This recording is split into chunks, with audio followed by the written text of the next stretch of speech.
వరి సాగు చేసే రైతులకు వారి దిగుబడిని నిర్ణయించేవి వాటికొచ్చే పిలకలు మాత్రమే. సాధారణంగా ఇవి మనం నాటేసిన 15 నుంచి 25 రోజుల్లో వస్తాయి. ఈ సమయంలో మనం పొలంకు మంచి పోషకాలను ఇస్తే పిలక శాతం పెరిగి దిగుబడి పెరుగుతుంది. మనలో చాలా మంది రైతులు తెలిసి తెలియక చాలా రకాల గంట మందులు వాడుతున్నారు. మంచిగా పనిచేయని మందులు ఎన్ని వాడి ఏం లాభం?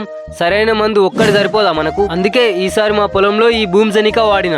ఇందులో ఉన్న పోషకాలు మన పొలంలో పిలక శాతం పెరగడానికి ఎక్సలెంట్ గా పనిచేస్తాయి. దీన్ని మా పొలంలో వాడినప్పుడు దీని రిజల్ట్ నాకు బాగా నచ్చింది. మన ఫాలోవర్స్ లో కొంతమంది పోయిన పంటకు వేరే మందు వాడినావు కదా, ఇప్పుడు ఈ భూమ్జనిక ఎందుకు వాడుతున్నావు అంటున్నారు. ఈ వీడియో ద్వారా మీ అందరికి ఒకటే చెప్తున్నా, రైతనే వాడు ఎప్పటికి ఒకే మందు మీద ఆధారపడద్దు. 2-3 రకాల మందులు వాడి అందులో ఏది మంచిగా పనిచేస్తుందో గుర్తించి దాన్ని వాడుకోవాలి. అందులో భాగంగానే నేను ఈసారి మా పొలంలో ఈ భూమ్జనిక వాడుతున్నా. ఇది వాడిన 2-3 రోజుల నుండే మా పొలంలో పిలక శాతం పెరగడాన్ని నేను గమనిస్తున్నా. నాకైతే దీని పనితనం బాగా నచ్చింది. మీలో ఎవరైనా ఈ భూమ్జనిక వాడినట్లయితే దీని రిజల్ట్ ఎలా ఉందో కామెంట్ చేయండి. ఇలాంటి మరిన్ని వ్యవసాయ సంబంధిత వీడియోస్ కోసం వెంటనే మన పేజ్ ని ఫాలో చేయండి.